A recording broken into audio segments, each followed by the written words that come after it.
नमस्कार, मी प्रियांका चौधरी. आज open book library movement ही चळवळीचे स्वरूप, वैशिष्ट्ये व या चळवळीची भविष्यातील वाटचाल या विषयावर मी तुमच्याशी संवाद साधण्यासाठी आलेली आहे.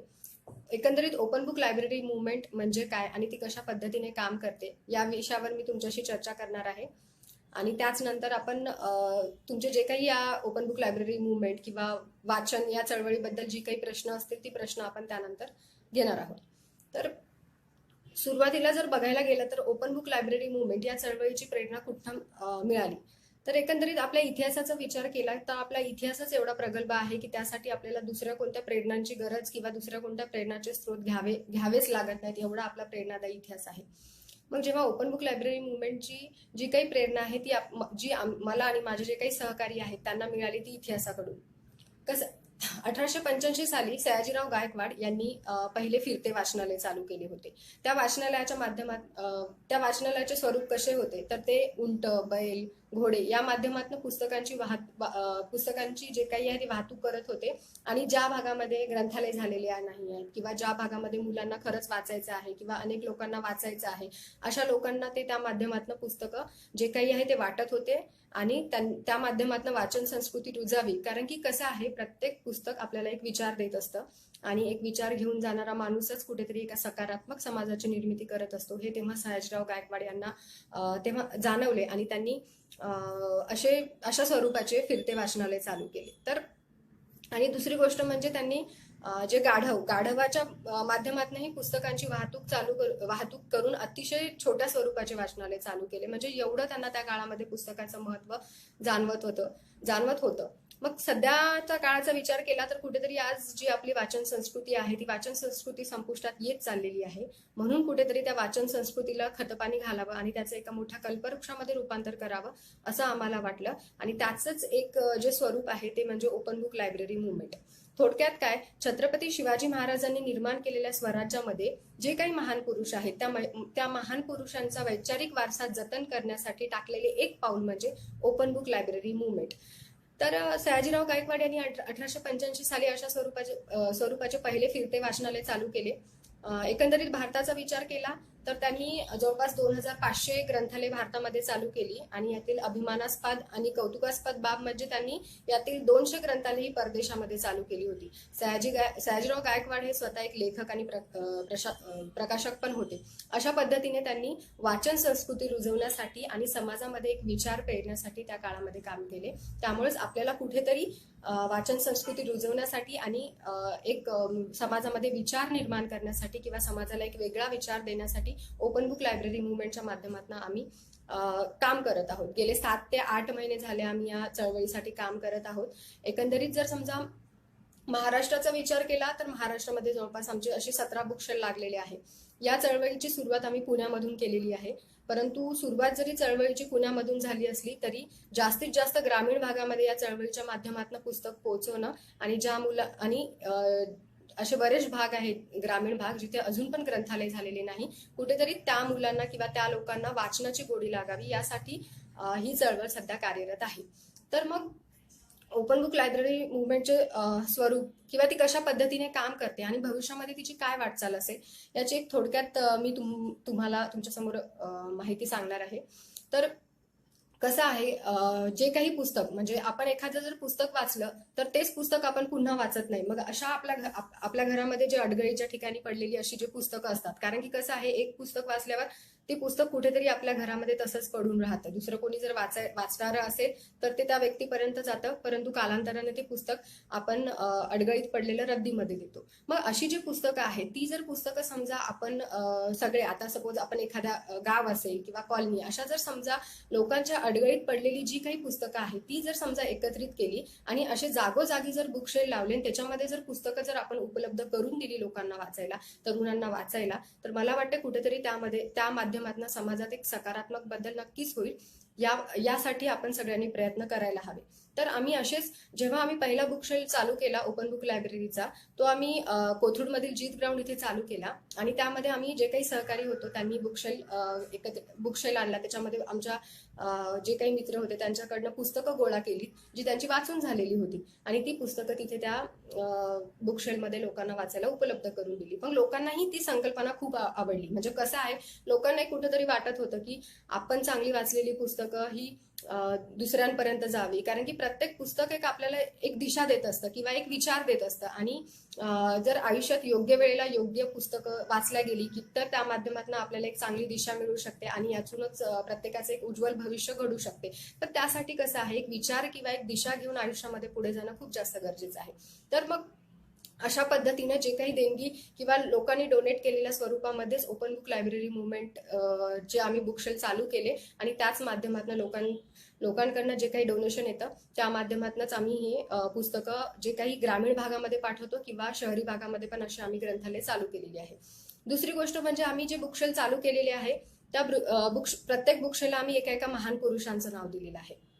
म्हणजे आपल्याकडे कसं आहे की एखाद्या महान पुरुषांचं केवळ पुतळे बांधले म्हणजे त्यांचं कर्तृत्व लोकांसमोर आलं किंवा त्यांचं कर्तृत्व युवा पिढी समोर आलं. पण मला असं वाटते की जेव्हा पुतळे बांधायला पाहिजे का महान पुरुषांचे, तर नक्कीच बांधायला पाहिजे, याबद्दल दुमत नाहीये. परंतु ते पुतळे बांधा, सपोज एखाद्या जर छत्रपती शिवाजी महाराज यांचे जर आपण 10 पुतळे बांधत असेल तर त्यातले आपण 5च पुतळे बांधा आणि ज्या 5 पुतळे आहेत त्या 5 पुतळ्यांना लागणारा जो काही खर्च आहे तो खर्च जर आपण छत्रपती शिवाजी महाराज किंवा इतर जे काही महान पुरुष असतील त्यांच्या नावाने जर असे आपण ग्रंथालय जागोजागी चालू केले आणि त्यांच्यावर जे काही ज्ञानसंपदा किंवा ग्रंथसंपदा त्यांच्यावर आधारित जर समजा आपण युवा पिढीला किंवा इतर लोकांना जर वाचायला उपलब्ध करून दिली तर मला असं वाटतं की खऱ्या अर्थाने छत्रपती शिवाजी महाराज लोकांना समजतील आणि इतर जे काही महान पुरुष आहेत ज्यांनी आपला वैचारिक जो काही आपला वैचारिक वारसा आपल्यासाठी सोडलेला आहे, वैचारिक वारसा त्यांनी निर्माण केला आणि त्याची जबाबदारी आपल्यावर टाकली की तो आपण जतन करायला हवा.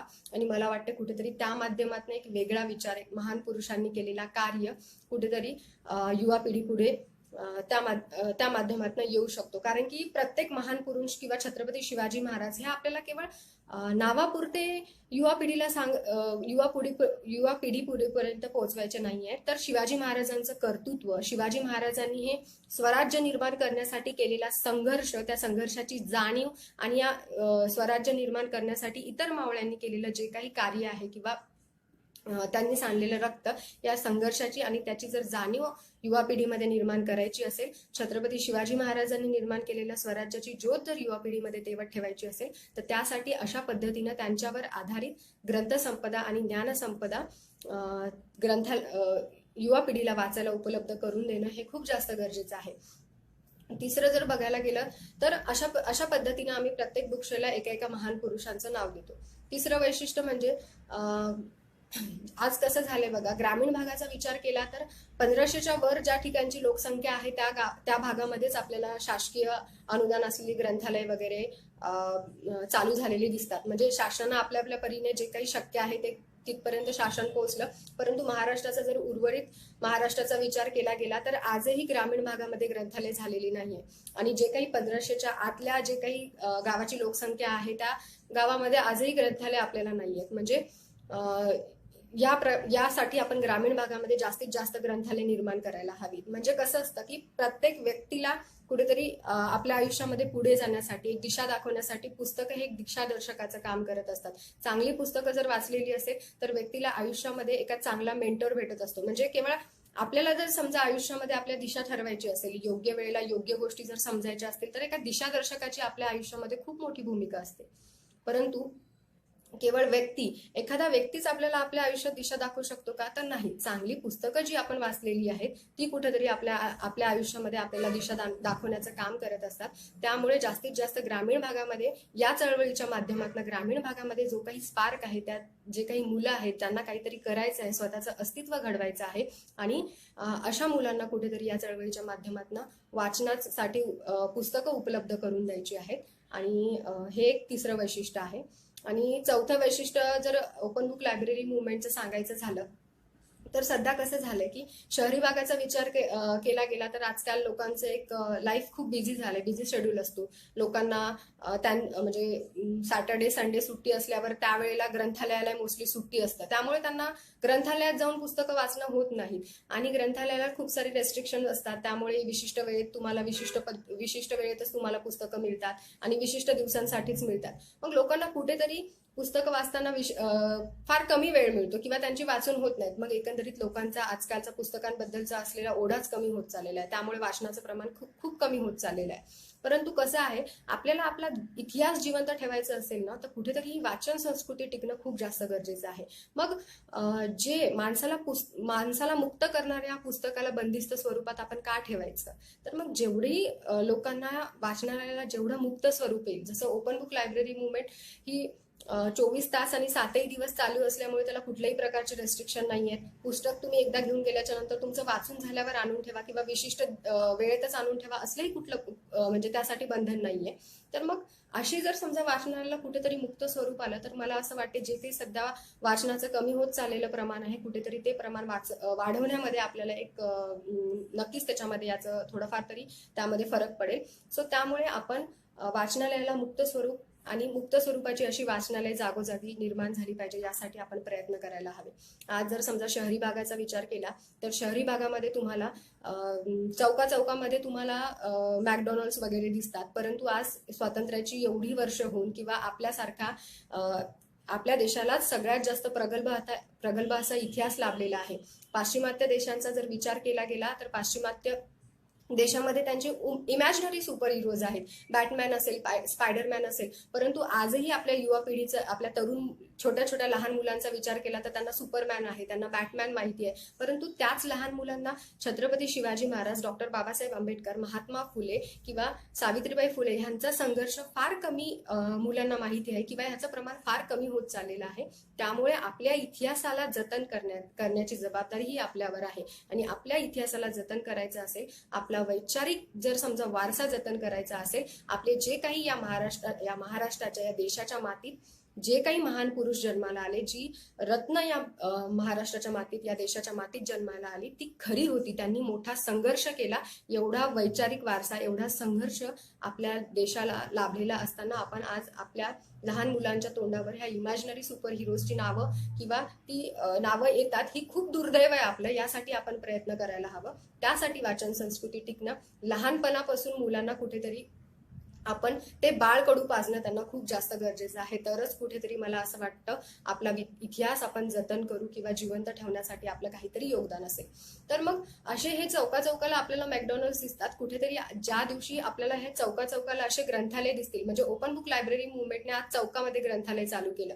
कारण की कसं आहे, खरा भारत हा चौकात आहे. आपल्याला जर समजा चौकातला आपण भारत बदलू शकलो, कसं आहे, शेवटी अंतिम याच्यापर्यंत जर समजा तुमचा विकास प्रगती पोहोचली, तरच कुठेतरी त्या देशाचा पूर्ण जे काही आहे त्या देशात परिवर्तन होऊ शकतं किंवा त्याची जागतिक स्तरावर, आंतरराष्ट्रीय स्तरावर त्या देशाचं एक वेगळं स्थान निर्माण होऊ शकतं. आज आपल्या देशाचा विचार केला, जर समजा तो चौकातला भारत आहे, ती चौकातली जी पिढी आहे तिला जर कुठेतरी वाचनाची गोडी लागली, तिच्यामध्ये जर बदल झाला, तर मला असं वाटतं येणाऱ्या काळामध्ये आपण जे महासत्ता होण्याचं स्वप्न पाहिलेलं आहे, डॉक्टर APJ अब्दुल कलाम यांनी जे भारताचं महासत्ताचं जे स्वप्न पाहिलेलं आहे, ते लवकरच पूर्ण होईल, यामध्ये काही शंका नाही. परंतु त्यासाठी आपण प्रयत्न करणं खूप जास्त गरजेचं आहे. आपल्याला काही वेगळा इतिहास निर्माण करायचा नाही किंवा वैचारिक वारसा निर्माण करायचा नाही, तो आपल्या महान पुरुषांनी केलेलाच आहे. परंतु तो इतिहास जतन करणं निदान एवढी तरी आपली जबाबदारी आहे. तर अशा पद्धतीने ओपन बुक लायब्ररी मुवमेंट काम करते. वाचनाला एक मुक्त स्वरूपाचं वाचनालय आणि प्रत्येकाला आपापल्या वेळेनुसार पुस्तकं वाचायला मिळावीत, यासाठी आम्ही काम करतोय. लोकांनी डोनेट केलेले जी काही पुस्तकं आहेत त्या माध्यमातूनच ही चळवळ काम करते आणि जास्तीत जास्त लोकांपर्यंत आणि ग्रामीण भागापर्यंत पुस्तकं पोहोचवणं त्या माध्यमातून आणि वाचन संस्कृती टिकवणं, यासाठी आम्ही सगळेजण कार्य करत आहोत. किंवा आपण जे कोणी आता लोक लाईव्ह बघत असतील त्यांनी सुद्धा आपल्या भागामध्ये यासाठी प्रयत्न करायला हवेत. कारण की आपलं प्रत्येकाचं एक समाजाप्रती काहीतरी देणं असतं. देणं लागतं म्हणजे आपल्याला समाजासाठी काहीतरी फार वेगळं जाऊन करायचं नाहीये. तर मी ज्या भागातनं आलो, मी ज्या समाजातनं आलो, त्या समाजाचे मला प्रश्न चांगले माहिती असतात. मी ज्या गावातनं आलोय, कुठेतरी त्याच्यासाठी मी काय करू शकतो. तर मी कुठेतरी हा जर समजा विचारांचा वारसा मी माझ्या गावासाठी दिला, तर मला असं वाटते बाकी कुठल्याही भौतिक याची गरज न पडता कुठेतरी त्यातनं एक समृद्ध जे काही आहे आपला भाग होऊ शकतो. त्यासाठी तो वैचारिक वारसा देणं हे आपलं प्रत्येकाचं कर्तव्य आहे. तर यासाठी आपण प्रयत्न करूया. तर हे ओपन बुक लायब्ररी मुवमेंटचं एकंदरीत स्वरूप होतं. आणि जर समजा आता वाचायला पाहिजे तर कशा पद्धतीचं वाचन करायला हवं किंवा कुठली पुस्तकं वाचायला हवी. तर कसं आहे, वाचन व्यक्तीची जर समजा विचारांची प्रगल्भता ही वयानुसार वाढत नसते, तर ती आपण चांगल्या दर्जेदार पुस्तकं जे काही वाचलेली आहे त्यातनं विचारांची प्रगल्भता वाढत असते. परंतु कसं आहे, विशिष्ट पद्धतीचं वाचन म्हणजे चांगलं, विशिष्ट पद्धतीचं म्हणजे दर्जेदार किंवा असं काही नाही. तर आपण वाचायला पाहिजे. एक वय असतं की एखाद्या विशिष्ट वयात आपल्याला एखादी कादंबरी समजत नाही, परंतु कालांतराने आपण जेव्हा आपलं वाचन वाढत जातं तेव्हा कुठेतरी आपल्याला लेखकाला काय म्हणायचं आहे त्या माध्यमातून आपल्याला समजायला लागतं. त्यामुळे फक्त काय की वाचन करणं खूप जास्त गरजेचं. सुरुवातीला काही आपल्याला कादंबरी असतील, काही पुस्तकं असतील, समजणार नाही की लेखकाला याच्यातनं काय संदेश द्यायचा आहे. परंतु आपण जसं जसं वाचत जाऊ तसं तसं आपल्या विचारांची प्रगल्भता वाढत जाईल आणि त्यातनं आपल्याला कळेल की कुठल्या पद्धतीचं आपण वाचन करायला हवं. शेवटी काय आहे, आपल्याला जर आपलं स्वतःचं बहुआयामी व्यक्तिमत्व घडायचं असेल तर आपल्याला विशिष्ट पद्धतीचंच वाचन करून चालणार नाही किंवा विशिष्ट विचारसरणीचेच गुलाम होऊन चालणार नाही. तर त्यासाठी आपल्याला चौफेर वाचन करायला हवं. सगळ्या विचारसरणीचा अभ्यास करायला हवा. आपण अरिस्टॉटल वाचताना, प्लेटो वाचताना, मॅकॅव्हली, मार्क्स ह्या सगळ्याच विचारवंतांनी, पाश्चिमात्य जे वेस्टर्न फिलॉसॉफर्स जे आहेत किंवा जे आपले इंडियन फिलॉसॉफर्स असतील, महात्मा गांधी, आंबेडकर, ह्या सगळ्यांचे विचार घेऊन नेमकं आपलं त्या माध्यमातून आपण एक तटस्थ विचार बनवायला हवा. कारण की कसं आहे, पुस्तकातनं नवनिर्मिती होत असते आणि जर वाचनच थांबलं तर कुठेतरी नवनिर्मिती थांबू शकते. त्यामुळे समाजाला एक जर वेगळा विचार द्यायचा असेल, एक वेगळी विचारसरणी जर आपली स्वतःची आपल्याला निर्माण करायची असेल, तर त्यासाठी आपण हे चौफेर वाचन आणि सगळ्या पद्धतीच्या विचारधारा अभ्यासून आपलं बहुआयामी व्यक्तिमत्व जे काही आपल्याला जर घडवायचं असेल तर त्यासाठी आपण अशा पद्धतीने वाचायला हवं. तर सध्याचा जर काळ बघायला गेला तर सध्याचं युग हे डिजिटल युग आहे. आजकाल आपण फेसबुक, व्हॉट्सअप, इंटरनेट ह्या सगळ्या गोष्टींच्या खूप जास्त आहारी गेलेलो आहोत. काळानुसार बदलायला पाहिजे का? तर नक्कीच बदलायला पाहिजे. आज आपण फेसबुक, व्हॉट्सअप यांचा जर विचार केला गेला तर आज आपल्याला काही जर समजा माहिती क्षणार्धात कुठं पोहोचवायची असेल किंवा काही परिवर्तनाची आपण एक म्हणू शकतो की आपला विचार कोणासमोर मांडायचा असेल तर या साधनाच्या माध्यमातून आपण नक्कीच मांडू शकतो. परंतु काय आहे की काळानुसार बदलताना कुठेतरी आपण आपलं मूळ बदलू नये. तर मग कसं, इंटरनेटचा विचार केला गेला तर इंटरनेटवर आपला हा माहितीचा सोर्स असू शकतो, परंतु इंटरनेट हा ज्ञानाचा सोर्स असू शकत नाही. छत्रपती शिवाजी महाराज यांच्याबद्दल जर समजा आपल्याला माहिती हवी असेल तर ती इंटरनेटवर आपल्याला नक्कीच मिळेल. परंतु छत्रपती शिवाजी महाराज यांचा जर संघर्ष समजून घ्यायचा असेल, त्यांचा कार्य समजून घ्यायचं असेल, त्यांनी हे स्वराज्य निर्माण करण्यासाठी केलेले कष्ट किंवा कशा पद्धतीने हे स्वराज्य निर्माण केलं हे जर आपल्याला समजून घ्यायचं असेल तर त्यासाठी कुठेतरी एकमेव पर्याय आहे, ते म्हणजे पुस्तकं. आणि दुसरं समजा इंटरनेट किंवा या डिजिटल युगाबद्दल जर बोलायचं झालं तर हे डिजिटल युग आपल्याला एका क्लिकवर, इंटरनेटवर एका क्लिकवर आपल्याला विधायक माहिती मिळू शकते आणि दुसऱ्याच क्लिकवर आपल्याला विध्वंसक माहिती मिळू शकते. परंतु पुस्तकाच्या बाबतीत हे होऊ शकत नाही. पुस्तक आपल्याला नेहमीच आपल्या आयुष्यामध्ये एक विधायक दिशा दाखवण्याचं काम करतात. त्यामुळे जसं इंटरनेटच्या बाबतीत बोलायचं झालं तर तो आपल्याला एका वेळेस चांगल्या दिशेला घेऊन जाऊ शकतो, दुसऱ्याच वेळेला तो आपल्याला चुकीच्या दिशेला पण घेऊन जाऊ शकतो. म्हणून या डिजिटल युगामध्ये या सगळ्या साधनाचा वापर करताना आपण कशा पद्धतीने किंवा कोणत्या कारणासाठी याचा वापर करावा हे पण आपण शेवटी ठरवायला हवं. इंटरनेट हा माहितीचा सोर्स असू शकतो, पण तो ज्ञानाचा सोर्स कधीच असू शकत नाही. फेसबुक, व्हॉट्सअप ह्या माध्यमातून आपल्याला व्यक्त होण्याची ही आपली साधनं आहेत. जसं की एखाद्याची कविता असेल किंवा एखाद्याचा लेख असेल, तो फेसबुकच्या माध्यमातून लिहून व्यक्त होऊ शकतो. परंतु तो जी काही कविता असेल, जो काही लेख असेल, तो लिहिताना त्याला कुठेतरी खूप साऱ्या गोष्टी वाचाव्या लागतात. त्यासाठी वाचन करणं खूप जास्त गरजेचं असतं, तरच कुठे तो व्यक्त होऊ शकतो. म्हणून व्यक्तीला जर आपलं मत मांडायचं असेल, व्यक्त व्हायचं असेल, त्यासाठी आपण वाचन करणं खूप जास्त गरजेचं आहे. म्हणून वाचन संस्कृती टिकली तरच मला असं वाटतं कुठेतरी नवनिर्मिती किंवा आपण जे म्हणतो साहित्य निर्मिती असेल, नवनिर्मिती असेल, हे कुठेतरी टिकू शकते. दुसरी गोष्ट म्हणजे आज जर समजा वाचन संस्कृती कुठेतरी आज कमी होत चाललेली आहे. वाचन संस्कृती त्यामुळे काय झालंय, मुळात लेखनाचं प्रमाण कमी होत चाललेलं आहे. आजकाल लेखकांमध्ये फार एक उदासीनता दिसते, की कारण की वाचक वर्ग कुठेतरी कमी होत चाललेला आहे. फारशी लोक पुस्तकं वाचत नाहीत. परंतु कसं आहे, प्रत्येक लेखक हे त्या समाजाचं एक चित्रण त्याच्या लेखणीमधनं मांडत असतं आणि हे त्या काळातल्या त्याच्या समाजाचं मांडलेलं त्यांना चित्रण हे भविष्यातील पिढीला दिशा देण्याचं काम करत असतं. म्हणून म्हणून कुठेतरी येणाऱ्या भविष्यातल्या पिढीला जर आपल्याला दिशा द्यायची असेल किंवा योग्य मार्ग दाखवायचा असेल तर त्यासाठी या काळात लिखाण होणं खूप जास्त गरजेचं आहे. आणि त्यासाठी आपण वाचलं तर कुठेतरी साहित्यिक किंवा लेखक जन्माला येऊ शकतील. त्यांना कुठेतरी एक लिखाणासाठी प्रेरणा मिळेल. जेव्हा एक लेखक लिहितो कुठेतरी जर समजा त्याचं लिखाण वाचल्या गेलं तर आणि त्या लिखाणातनं जर समजा व्यक्तीने कुठला तरी विचार घेतला तर मला असं वाटतं ते त्याच्या लेखणीचं हे खऱ्या अर्थाने यश असतं. मग अशा पद्धतीने कुठेतरी आपण वाचन संस्कृती जतन करायला हवी. वाचन संस्कृती टिकली तर लेखन संस्कृती टिकेल आणि लेखन संस्कृती टिकली तरच कुठेतरी नवनिर्मिती होऊ शकेल आणि नवनिर्मिती झाली तरच येणाऱ्या पिढीला एक सकारात्मक एक सकारात्मक विचार देण्यामध्ये आपलं कुठेतरी योगदान असेल.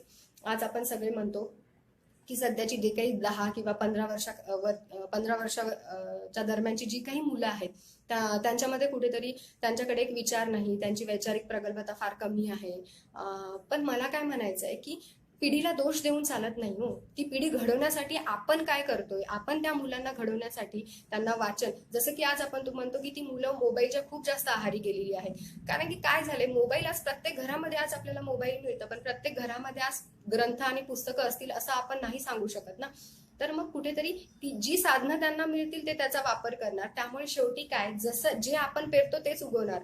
त्यामुळे आपण विचार पेरूया आणि त्या माध्यमातून एक कृती उगवेल. जसं की हे पुस्तक वाचन संस्कृतीच्या माध्यमातून आपण विचार पेरण्याचं काम करूया आणि येणाऱ्या काळामध्ये एक सकारात्मक विचारांची आणि एक नवीन काहीतरी एक दिशा घेऊन जाणारी पिढी त्यातनं निर्माण होईल. यासाठी आपण सगळ्यांनी प्रयत्न करायला हवे. दुसरी गोष्ट म्हणजे आज सध्याचं युग हे जसं डिजिटल युग आहे तसं ते स्पर्धेचे युग आहे.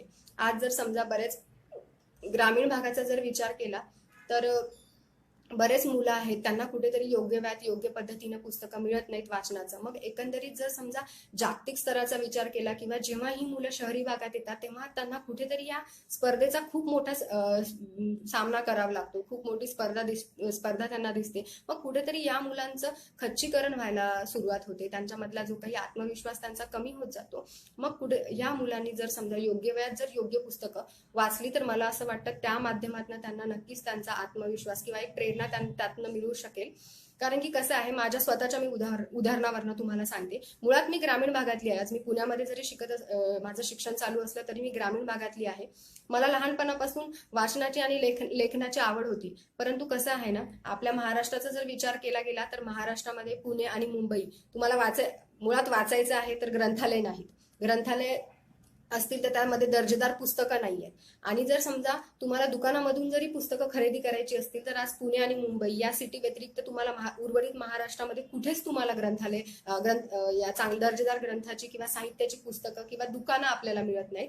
मग तुम्हाला वाचायचं असेल किंवा पैसे जरी तुमच्याकडे असतील तरी तुम्ही वाचू शकत नाही आणि ही फार मोठी शोकांतिका आहे. मग लहानपणापासून वाचायचं होतं परंतु जे पुस्तकं मिळतील जसं मिळेल तसं वाचत गेले.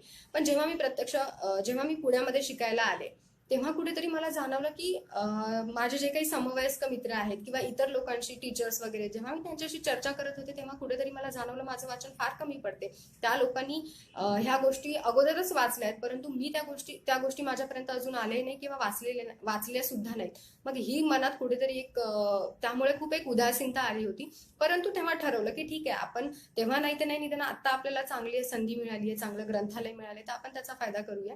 आणि मग मी जेव्हा वाचत गेले, चांगली पुस्तकं वाचली तेव्हा कुठेतरी माझा त्या लोकांशी चर्चा किंवा त्या लोकांशी संवाद होऊ लागला होता. नाहीतर कुठेतरी तुमचं वाचन जर कमी असेल, तुम्ही जर सगळ्या जर आयडिओलॉजीज असतील किंवा बाकी सगळे विचार असतील ते तुम्हाला नीट समजलेच नसेल तर तुम्ही तुमचं मत मांडायला कुठेतरी कमी पडता. आणि काय आहे, चांगलं वाचन करून जेव्हा एक मत बनतं कुठेतरी त्या मताला आधार असतो आणि तेव्हा ते मांडताना तुम्ही तेवढ्याच प्रभावीपणे ते मांडू शकतात. मग ही जी ग्रामीण भागातली मुलं आहेत, जसं मी एक ग्रामीण भागातली होती, मग कुठेतरी या ग्रामीण भागातील मुलं या स्पर्धेच्या युगामध्ये कमी पडतात. त्यासाठी योग्य वयात त्यांना वाचन चांगली वाचायला पुस्तकं देणं गरजेचं आहे आणि वाचन संस्कृती टिकवणं यासाठी खूप जास्त गरजेचं आहे. तर जसं मी म्हटलं की सध्याचं युग हे डिजिटल युग आहे, परंतु त्याचबरोबर हे स्पर्धेचं पण युग आहे.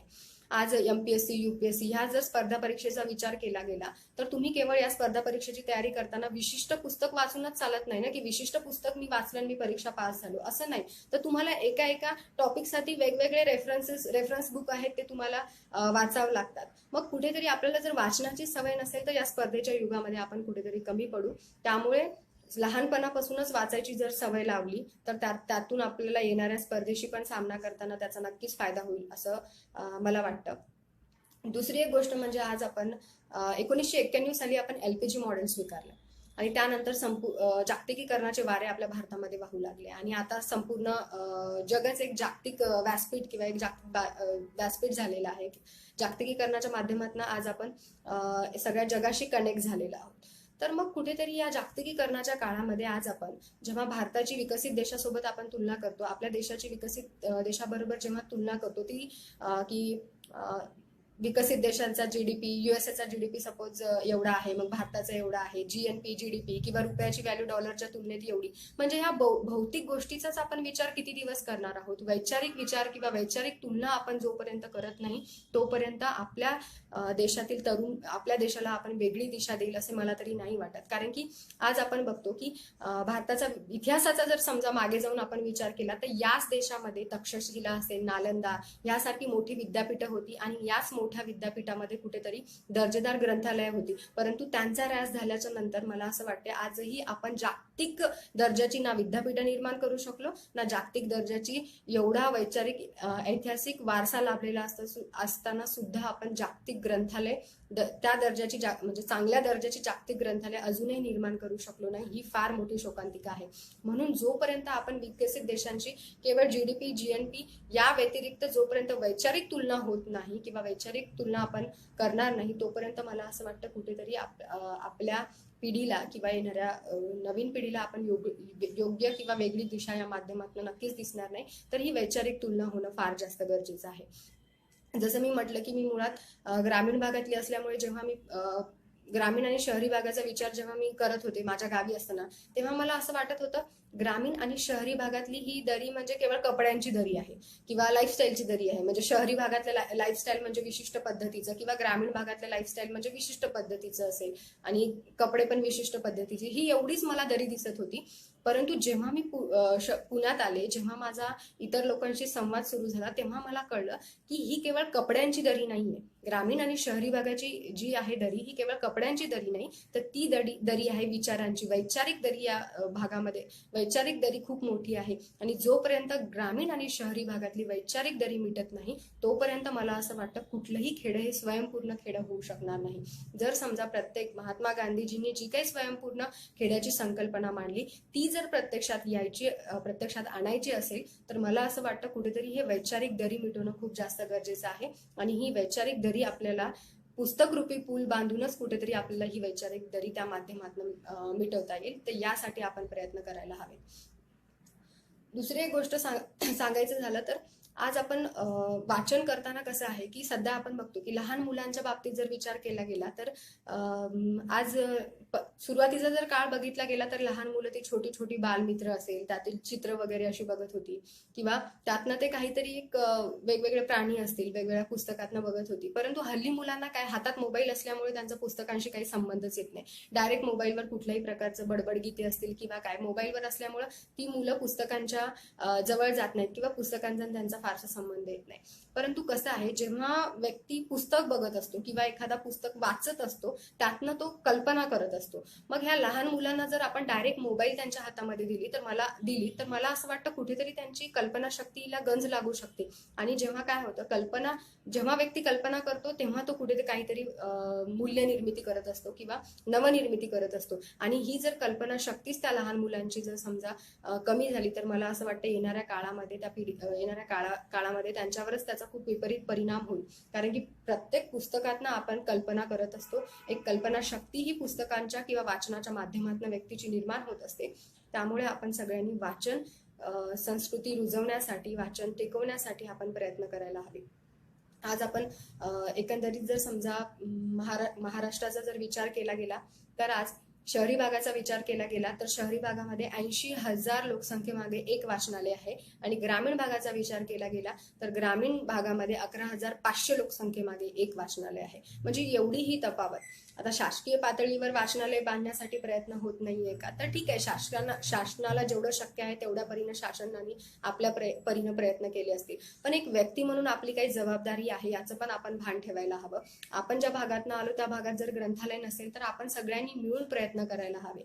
येणाऱ्या शिवजयंतीला आपण केवळ शिवजयंती साजरी करताना किंवा शिवजयंती अवाढव्य प्रमाणात मोठ्या प्रमाणात साजरी करण्यापेक्षा ज्या छत्रपतीने स्वराज्य घडवलं त्या छत्रपती शिवाजी महाराज, संभाजी महाराज, राजमाता जिजाऊ यांच्यावर आधारित ग्रंथसंपदा किंवा यांच्यावर आधारित ग्रंथालय किती खेड्यामध्ये आहेत याचा विचार प्रत्येकाने करायला हवा आणि त्या माध्यमातून तरी निदान येणाऱ्या पिढीला छत्रपती शिवाजी महाराज आणि संभाजी महाराज समजून सांगण्यासाठी आणि महाराजांचं कर्तृत्व किंवा इतर महान पुरुषांचं कर्तृत्व समजून सांगण्यासाठी मला असं वाटते वाचन संस्कृती टिकवावी आणि अशा पद्धतीने आपण जागोजागी बुकशेल लावून येणाऱ्या काळामध्ये येणाऱ्या पिढीला एक वैचारिक वारसा देण्यासाठी प्रयत्न करूया. मला फक्त कसं आहे, ओपन बुक लायब्ररी मुवमेंटचा जेव्हा प्रवास सुरू झाला या प्रवासाच्या दरम्यान मला खूप चांगले अनुभव आले. जसं म्हणतात की काही सकारात्मक प्रतिक्रिया आल्या, काही नकारात्मक प्रतिक्रिया आल्या. सकारात्मक प्रतिक्रिया म्हणजे खूप लोकांना वाटलं की वाचन संस्कृती टिकली पाहिजे आणि त्यासाठी ही ओपन बुक लायब्ररी मुवमेंटच्या माध्यमातून खूप चांगलं काम होत आहे. परंतु कसं आहे, काही लोकांना वाटलं कुठेतरी, काही लोकांच्या नकारात्मक प्रतिक्रिया होत्या. परंतु मला असं म्हणायचं आहे की एखादं सकारात्मक कार्य चालू केल्याच्या नंतर त्यातील नकारात्मक परिणामांचे विचार करू नका, कारण की त्याच गोष्टीचा विचार करून आपण चांगल्या कार्याची सुरुवातच करत नाही आणि त्याचा परिणाम आपल्या समाजावर होऊ शकतो. त्यामुळे आपण सगळ्यांनी, जसं जिथं प्रश्न आहे तिथे कुठेतरी उत्तर आहे, त्यामुळे आपण या सगळ्या नकारात्मक परिणामांचा विचार न करता जास्तीत जास्त ठिकाणी अशी ग्रंथालय चालू करूयात. तर नकारात्मक प्रतिक्रिया ज्या आल्या त्यातील एक मी तुम्हाला सांगते की बऱ्याच लोकांचं असं म्हणणं होतं की तुम्ही वाचनालयाला मुक्त स्वरूप दिलं, मग कुठेतरी लोक पुस्तकं चोरीला जाऊ शकतात किंवा लोक ती पुस्तकं आणून ठेवणार नाहीत.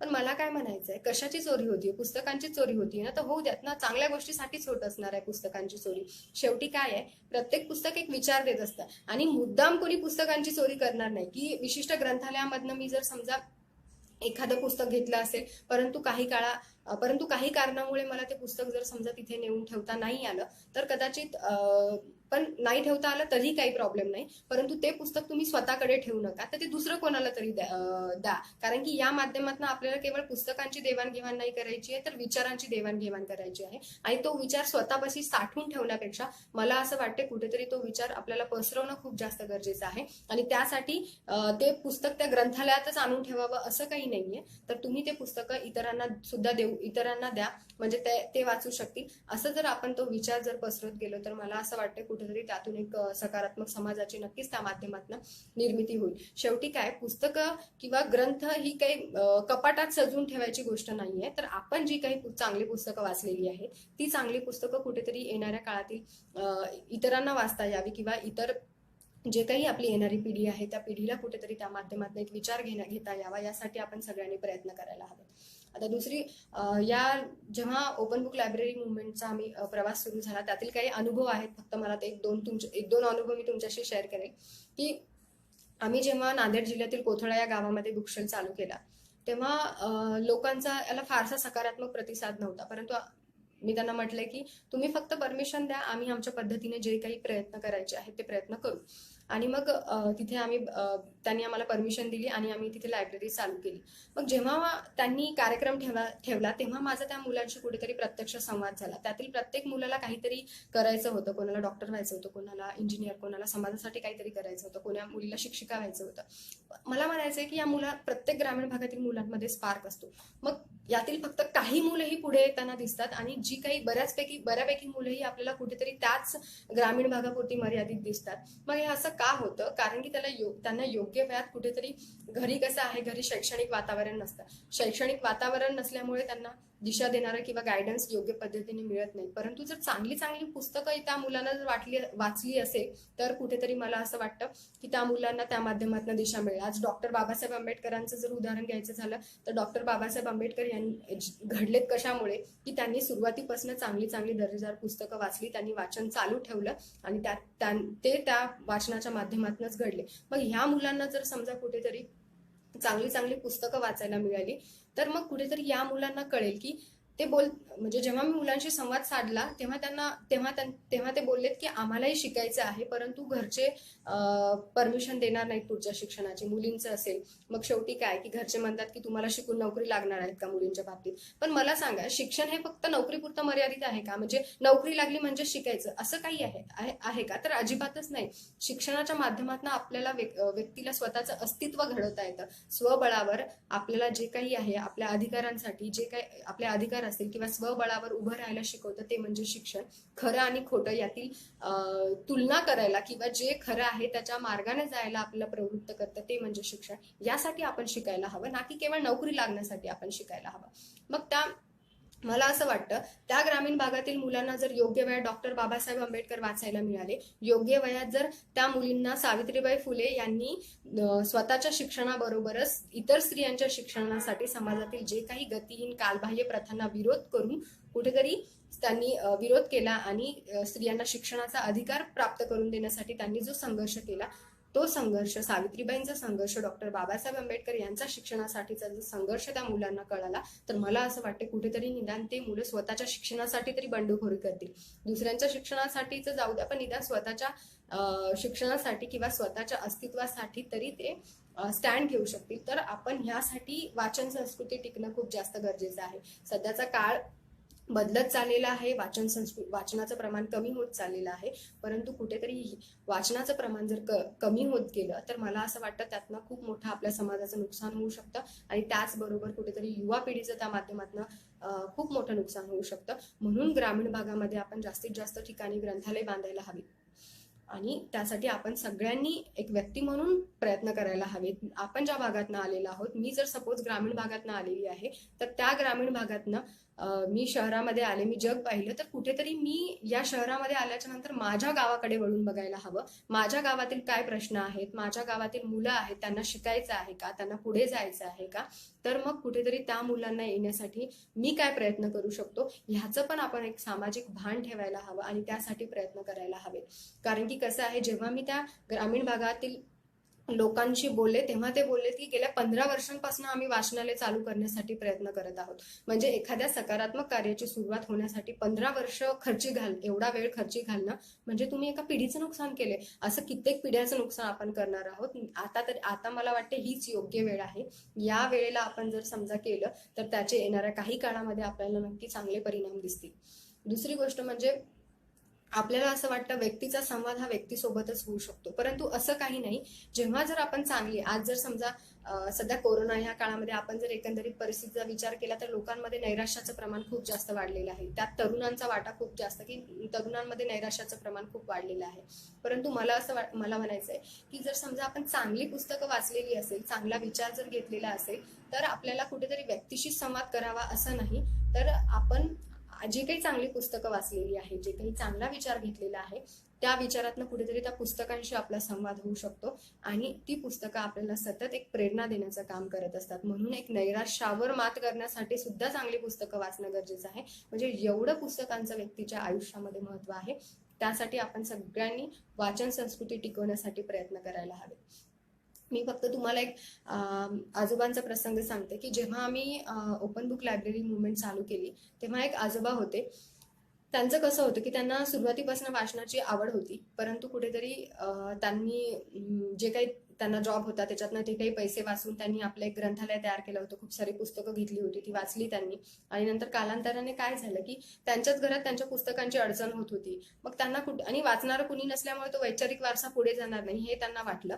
पण जेव्हा त्यांनी ओपन बुक लायब्ररी मुवमेंट बद्दल वाचलं न्यूजपेपरमध्ये, मग तेव्हा त्यांना कुठेतरी वाटलं की मी जो वैचारिक वारसा जतन केलेला आहे त्या वैचारिक वारसाला योग्य व्यक्तीपर्यंत पोहोचवण्यासाठी तुम्ही खऱ्या अर्थाने मला वारसदार मिळाले आणि हा वैचारिक वारसा जो आहे तो योग्य व्यक्तीपर्यंत नक्कीच जाईल अशी मी तुमच्याकडनं आशा करतो. म्हणजे असे जे पुस्तकं आहेत लोकांच्या अडगळीमध्ये, आज तुमच्याही आजूबाजूला असे किती सारे लोक असतील ज्यांच्या घरामध्ये अशी पुस्तकं अडगळीत पडलेली आहे, तर ती पुस्तकं आपण मला वाटते कुठेतरी एकत्रित करायला हवीत आणि त्या माध्यमातून आपल्या भागामध्ये जे आहे ते असे बुकशेल लावा.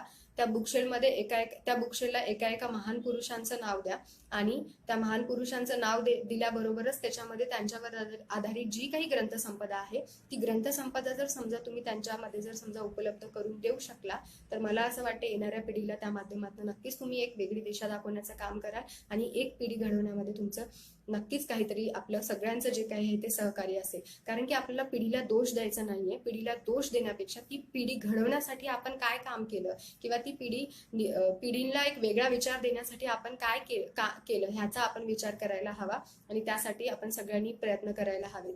अशा पद्धतीने तुम्हाला एकंदरीत ओपन बुक लायब्ररी मुवमेंट कशा पद्धतीने काम करते आणि काय आहे हे मी तुम्हाला सांगितलेलंच आहे.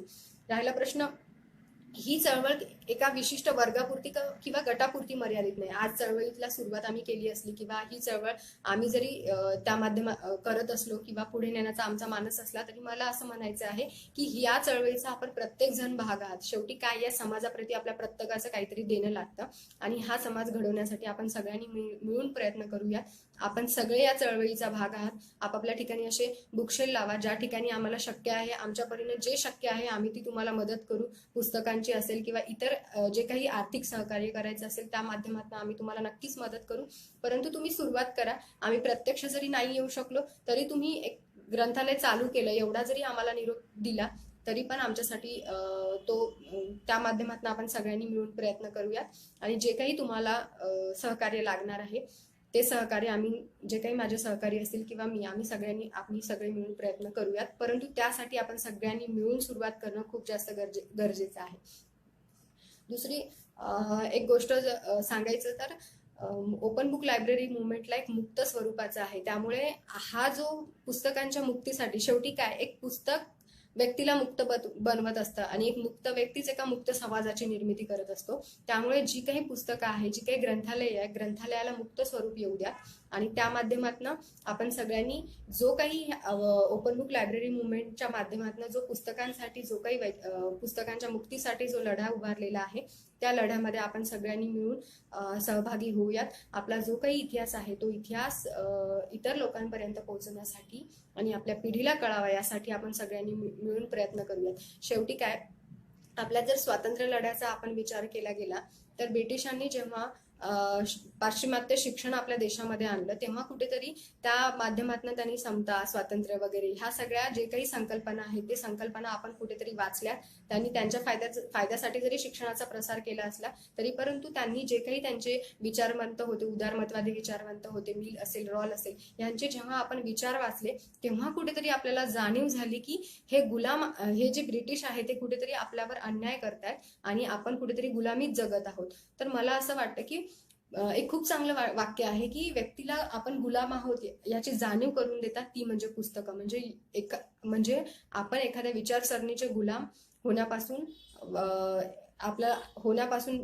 होणे टाळावे आणि जे काही आपली चांगली पुस्तकं आहेत किंवा इतर जी काही दर्जेदार पुस्तकं आहेत ती सगळ्यांनी वाचण्यासाठी प्रयत्न करायला हवा आणि जो काही वैचारिक वारसा आहे आपला तो वैचारिक वारसा जतन करण्यासाठी आपण सगळ्यांनी प्रयत्न करायला हवे.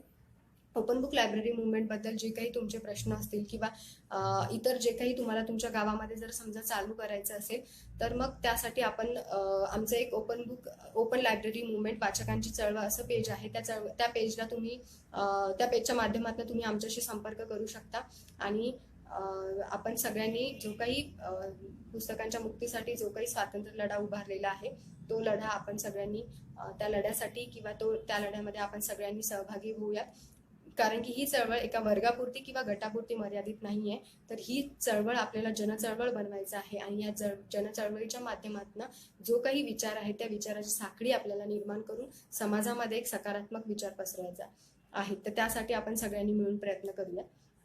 आता तुमच्या एक शेवटी जाता जाता मी फक्त एक पुस्तकांवर मी एक कविता केली होती. पुस्तकांच्या मुक्तीवर एक माझी छोटी कविता आहे, हिंदीमध्ये आहे. मी ती कविता फक्त तुम्हाला एक सांगू इच्छिते की मैं एक आज़ाद किताब हूँ ना कि कोई कैदी जो तुम उसे अपनी अलमारी में कैद रखो.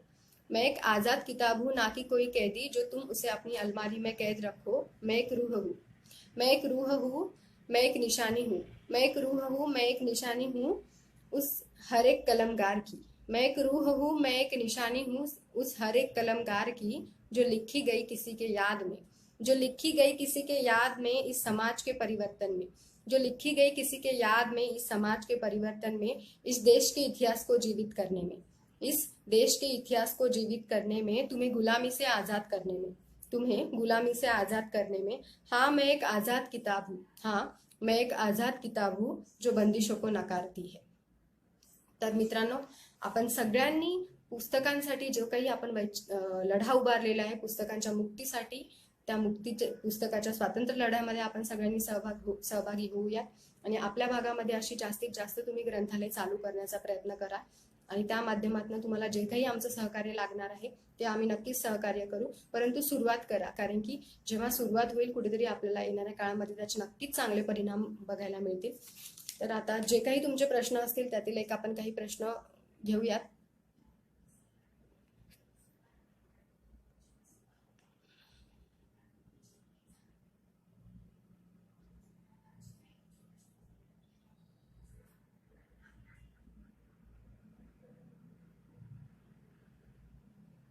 हा, जसं की एक प्रश्न आलाय मला की ग्रामीण भागात काही वाचनालय असे आहेत की त्या ठिकाणी चांगले बुक सोडा साधे दैनिक न्यूजपेपर पण मिळत नाहीत, त्याबद्दल काय सांगाल ताई? तर मला असं म्हणायचं आहे की जसं मी मगाशी पण बोलले की शासकीय पातळीवर प्रयत्न जेवढे करायला पाहिजे होते, ठीक आहे, गव्हर्नमेंट काही ठिकाणी पोहोचलं असेल, काही ठिकाणी नाही पोहोचणं शक्य झालं, पण मला असं म्हणायचं एक व्यक्ती म्हणून आपली काही जबाबदारी आहे ना, तर मग असे जे काही आपण जर समजा ज्या भागातनं आपण आलोय त्या भागामध्ये जर समजा जे काही लोक असतील त्यांच्याकडे पुस्तकं असतील तर ठीक आहे, आपण तशी पुस्तकं हे करूयात। आणि जर समजा पुस्तकं नसतील तर आपण एक काय म्हणतात ते देणगीच्या स्वरूपात, आता आपण प्रत्येक जण बघतो की देणगीच्या स्वरूपात जर असे लोकांकडनं जर पैसे घेतले आणि शेवटी काय त्यातनं आपल्याला आपल्याच गावचा विकास करायचा आहे, आपल्याला आपलीच पिढी घडवायची आहे। आपण शासनावर किती दिवस अवलंबून राहणार आहोत? जर शासन नाहीच पोहोचू शकलं तर आपण अशा किती पिढ्यांचं नुकसान करणार आहोत ह्याचा विचार आपणच करायला हवा। आणि आपण ज्या भागातून आलेलो आहोत त्या भागामध्ये अशा पद्धतीने जर समजा आपण सगळ्यांनी मिळून, ना की एका व्यक्तीने पुढाकार घेऊन आणि त्यांना सगळ्यांनी जर सहकार्य केलं आणि त्या माध्यमातून जर ग्रंथालयाची निर्मिती केली तर मला असं वाटते जे काही लहान मुलं असतील त्या माध्यमातून त्यांना त्याचा नक्कीच फायदा होईल। त्यामुळे शासन नाही पोहोचू शकलं तरी ठीक आहे, एक व्यक्ती म्हणून आपली काय जबाबदारी आहे ह्याचा आपण विचार करावा आणि अशी ग्रंथालय चालू करा। तुमच्या भागामध्ये जर समजा सर तुम्हाला ग्रंथालय चालू करायचं असेल तर तुम्ही इनिशिएटिव्ह घ्या, जे काही तुम्हाला मदत लागणार आहे ती मदत आम्ही आमच्या परीने नक्कीच करण्याचा प्रयत्न करूया। तर शेवटी काय की अशा पद्धतीने आपण त्या माध्यमातून चांगली ग्रंथालय किंवा चांगली पुस्तकं उपलब्ध करून देऊ शकतो।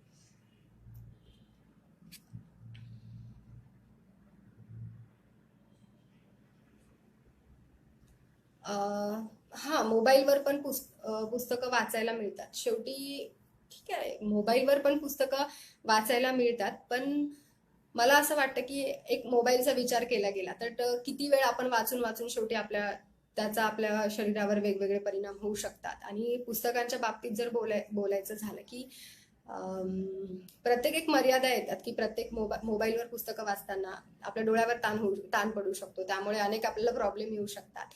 तर आपण कुठेतरी हा जो वैचारिक वारसा आहे जो पुस्तकांचा तो जतन करायला हवा, तर त्यासाठी आपल्याला नक्कीच त्याचा एक फायदा होईल। आणि जे काही म्हटलं, जे काही लेखक वगैरे आहेत त्या माध्यमातून कुठेतरी आज एक वैचारिक वारसा जतन करण्यासाठी आपलं योगदान असेल। सोशल मीडियाच्या युगात वाचन, लिखाण, संस्कृती बंद पडली आहे असे वाटते।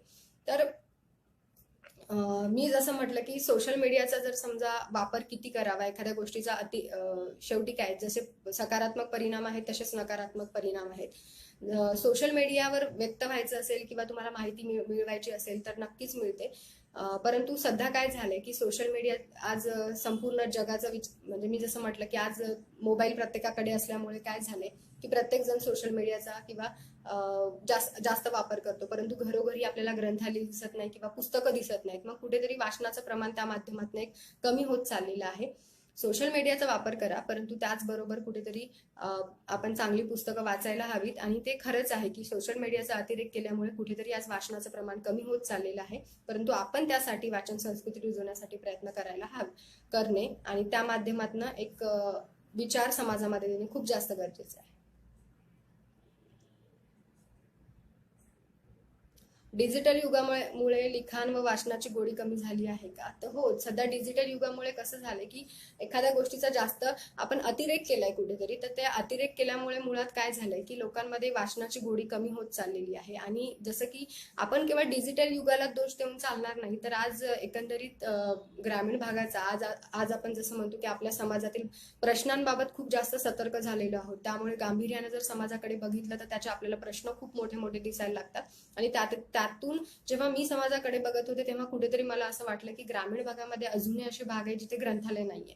तर डिजिटल युगालाच त्याचा दोष देऊन नाही चालणार. तर मुळात लोकांना वाचायला ग्रंथालयच नाहीत किंवा ग्रंथसंपदाच नाही, त्यामुळे कुठेतरी वाचनाची गोडी किंवा वाचनाचं प्रमाण लोकांमध्ये कमी आहे. तर ह्या दोन्ही गोष्टींचा कुठेतरी एकंदरीत त्याच्या वाचन संस्कृती कमी होण्यामध्ये किंवा वाचनाचं प्रमाण कमी होण्यामध्ये त्याचा परिणाम होत आहे.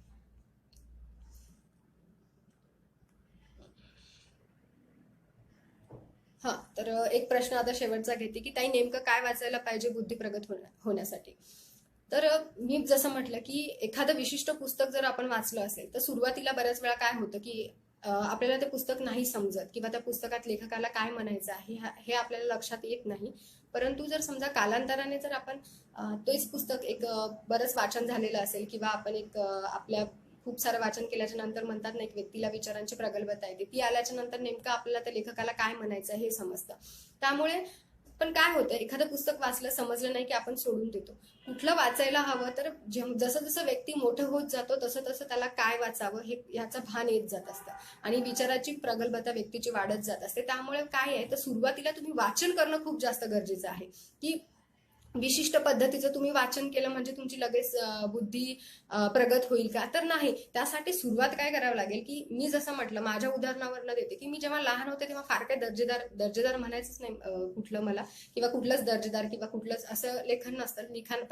प्रत्येक लेखनाला एक दर्जा असतो.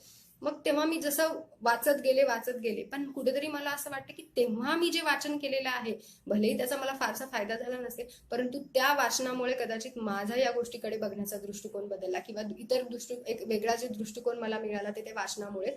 त्यामुळे आपण काय, तर वाचनाची गोडी जोपासणं खूप जास्त गरजेचं आहे.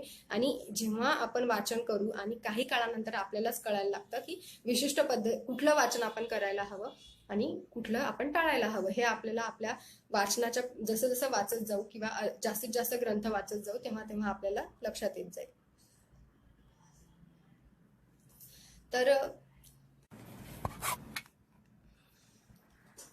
तर वाचन संस्कृती चळवळ टिकवण्यासाठी बरेचसे प्रश्न जे होती ते मी प्रश्न पण घेतली.